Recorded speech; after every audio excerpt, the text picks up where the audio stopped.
Hello guys, I hope you all are doing good. तो हमने previous video में कुछ प्रोटोकॉल्स के बारे में पढ़ा था। आज भी हम प्रोटोकॉल वाली टॉपिक को ही कंटिन्यू करेंगे, लेकिन आज हम वो प्रोटोकॉल पढ़ेंगे जिनको हम रिमोट लॉगिन के लिए यूज़ करते हैं। अब मैंने यहाँ पे एक वर्ड यूज़ किया है, रिमोट लॉगिन। तो रिमोट लॉगिन का मतलब क्या होता है? तो remote login is a login that allow computer users to connect to a host computer through a net. कि मीन्स रिमोट लॉगिंग के थ्रू आप अपने कंप्यूटर से किसी और कंप्यूटर के अंदर जो है वो लॉग इन कर सकते हो। मीन्स आप उसमें एंटर हो सकते हो और उस कंप्यूटर को एक्सेस कर सकते हो। ठीक है, जैसे फॉर एग्जांपल आप अलीगढ़ में हो, ठीक, और आप का हेड ऑफिस किसी और सिटी में है। तो अगर आप चाहते हो कि आप यहीं से वहां के किसी सिस्टम को लॉग इन कर सको, मीन्स यहीं से बैठे बैठे वहां के किसी सिस्टम को एक्सेस कर सको, तो उस केस में जो हमारा कंसेप्ट हो यूज होगा, that is the concept of the remote login. तो remote login is a login कि रिमोट लॉगिन एक वो लॉगिन है दैट अलाउ कंप्यूटर यूजर्स, जो कि कंप्यूटर यूजर्स को अलाउ करता है कि वो कनेक्ट हो सके किसके साथ, होस्ट कंप्यूटर के साथ, थ्रू अ नेटवर्क। ठीक है, नेटवर्क में होना जरूरी है, मीन्स कंप्यूटर्स आपस में कनेक्टेड होना जरूरी है। तो काफी प्रोटोकॉल्स है जो कि हम यूज करते हैं रिमोट लॉगिन के लिए। तो जो सबसे पहला प्रोटोकॉल है वो है टेलनेट। तो जो फुल फॉर्म है टेलनेट की वो होती है हमारी टेलीकम्युनिकेशन नेटवर्क। ठीक है, और ये लोकल एरिया नेटवर्क पे सबसे पुराना प्रोटोकॉल है जो कि लोकल एरिया नेटवर्क पे यूज किया जाता था।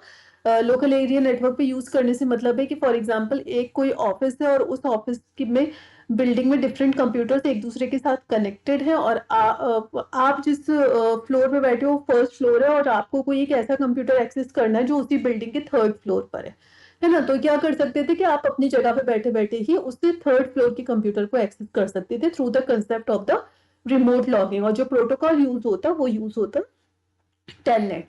तो टेलनेट क्या करता है बेसिकली कि जब भी यूजर किसी कंप्यूटर को दूसरे कंप्यूटर से कनेक्ट करना होता है, तो वो जिस कंप्यूटर से कनेक्ट करना है उसको एक रिक्वेस्ट भेजता है।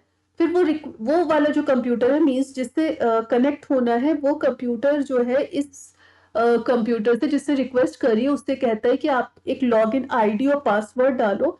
जब आपको अगर लॉगिन आईडी और पासवर्ड आप करेक्टली डाल देते हो तो फिर क्या होता है कि दोनों कंप्यूटर्स जो हैं वो आपस में कनेक्ट हो जाते हैं और आप जो है उन कंप्यूटर को एक्सेस कर पाते हो।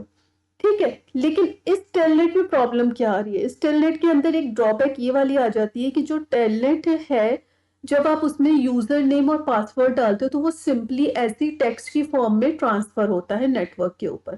टेक्स्ट की फॉर्म में ट्रांसफर होने का मेरा कहने का मतलब ये है कि उस पे कोई भी एनक्रिप्शन नहीं लगी हुई है। मीन्स वो कोड जो है वो किसी भी तरीके से इस तरीके से नहीं बना हुआ है कि बीच में से अगर कोई भी उसको हैक करना चाहे तो वो इजिली हैक कर सकता है। क्यों? क्योंकि सिंपली टेक्स्ट है ना। तो ये एक प्रॉब्लम आ रही थी टेलनेट के साथ, तो इसीलिए टेलनेट आज के टाइम में ज्यादा यूज भी नहीं किया जाता है और टेलनेट को जो है वो रिप्लेस कर दिया गया है एसएसएच प्रोटोकॉल की से। ठीक है, तो अब हमारा जो एसएसएच प्रोटोकॉल है वो बेसिकली क्या है? वो है हमारा secure shell protocol. Secure shell protocol का मतलब क्या है कि ये भी रिमोट लॉगिन के लिए ही ये यूज होगा। इससे भी आप किसी कंप्यूटर के अंदर लॉगिन कर सकते हो, लेकिन सिक्योरली, सिक्योरिटी के साथ। क्यों सिक्योरली हो पा रहा है? क्योंकि इसमें स्ट्रॉन्ग ऑथेंटिकेशन यूज किया जा रहा है। ऑथेंटिकेशन का मतलब क्या होता है? ऑथेंटिकेशन का मतलब होता है कि कोई भी यूजर जो है अगर किसी कंप्यूटर के अंदर लॉगिन करेगा तो उसकी आइडेंटिटी को ये देखा जाएगा कि ये यूजर जो है वो जेन्यून यूजर है या नहीं है। मैं एक एग्जांपल दे देती हूँ। जैसे आप जीमेल पे आपका अकाउंट होता है और आप अगर अपने सेम डिवाइस से लॉगिन कर रहे हो तो वो आपसे यूजर नेम मांगता है, पासवर्ड मांगता है और आप लॉगिन कर लेते हो। लेकिन अगर आप अपना अकाउंट किसी नए कंप्यूटर से लॉगिन करना चाहो तो वहां पे वो 2 स्टेप वेरिफिकेशन करवाता है कि पहले तो आपसे पासवर्ड भी डलवाएगा और उसके साथ साथ आपके जो मोबाइल नंबर है उस पर रजिस्टर्ड ओटीपी भी भेजेगा, जिससे कि ये क्लियर हो जाएगा कि हाँ आप जो हो वो बिल्कुल जेन्यून वही बंदे हो जो कि लॉगिन एक्चुअल में करना चाहते हो। ठीक है, अब ये क्या करते हैं कि ये सिक्योरिटी और इंटीग्रिटी को दोनों को मेंटेन करके रखता है। मीन सही डेटा ट्रांसफर हो और सिक्योरली डेटा ट्रांसफर हो, कोई एरर फ्री डेटा ट्रांसफर हो नेटवर्क के ऊपर, इसीलिए एनक्रिप्शन, स्ट्रॉन्ग एनक्रिप्शन यूज करता है। एनक्रिप्शन का मतलब होता है कि जो डेटा भेजा जा रहा है उसे एक ऐसी फॉर्म में कन्वर्ट कर देना कि किसी और पर्सन ने अगर बीच में से उस डेटा को चुराया या हैक किया तो वो उसको समझ में नहीं आएगा। क्यों नहीं समझ में आएगा? क्योंकि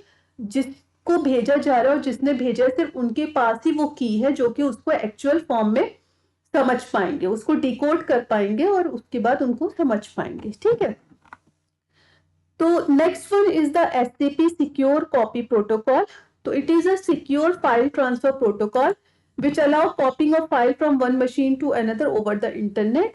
तो सिक्योर कॉपी प्रोटोकॉल की मदद से हम सिक्योरली एक कंप्यूटर से दूसरे कंप्यूटर में अपनी फाइल्स को जो है वो कॉपी कर सकते हैं इंटरनेट के ऊपर। और ये जो प्रोटोकॉल यूज करता है वो यूज करता है SSH प्रोटोकॉल को, यानी कि ये भी सारा काम जो है वो सिक्योरली होगा, एनक्रिप्टेड होगा। आप देखते होगे जैसे व्हाट्सएप पे देखते हो तो आप उस पे लिखा आता है कि chat end to end encrypted. Chat end to end encrypted का मतलब है कि जिसने आपको मैसेज भेजा है सिर्फ वो उस मैसेज को समझ पाएगा और जिसको भेजा गया वो समझ पाएगा, बीच में का कोई भी इंसान उसको नहीं समझ पाएगा क्योंकि वो मैसेज जो है वो एनक्रिप्टेड है, एक ऐसी फॉर्म में है जो कि बीच वाले पर्सन को समझ में ही नहीं आएगी, वो एक ऐसी लैंग्वेज में कन्वर्ट हो जाएगा। ठीक है, fourth one is the SFTP यानी कि सिक्योर फाइल ट्रांसफर प्रोटोकॉल।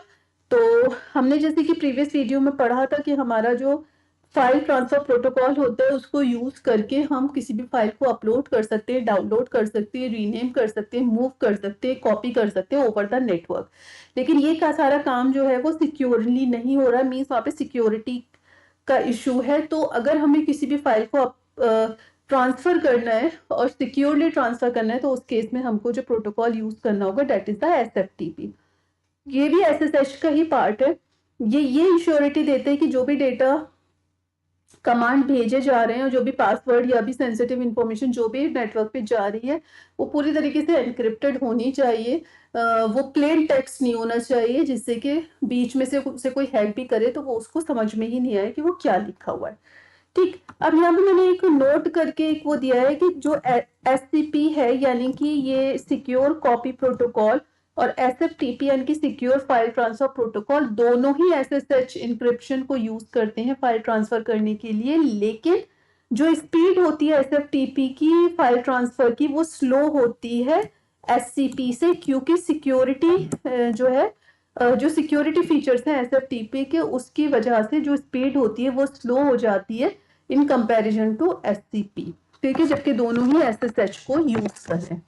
तो ये था हमारा कुछ रिमोट लॉगिन के बारे में कि रिमोट लॉगिन क्या होता है, कौन कौन से प्रोटोकॉल्स हैं जिनको यूज करके हम रिमोट लॉगिन कर सकते हैं। तो if you still have any doubt, अभी भी अगर कुछ इसमें समझ में नहीं आया या आप कहीं कंफ्यूज हो रहे हैं कि कौन सी कंडीशन में कौन सा प्रोटोकॉल यूज होगा, तो आप कमेंट सेक्शन में अपना कमेंट ड्रॉप कर सकते हो और नेक्स्ट वीडियो में हम जो है वो केस स्टडी पढ़ेंगे related to these protocols. So thank you for watching this video.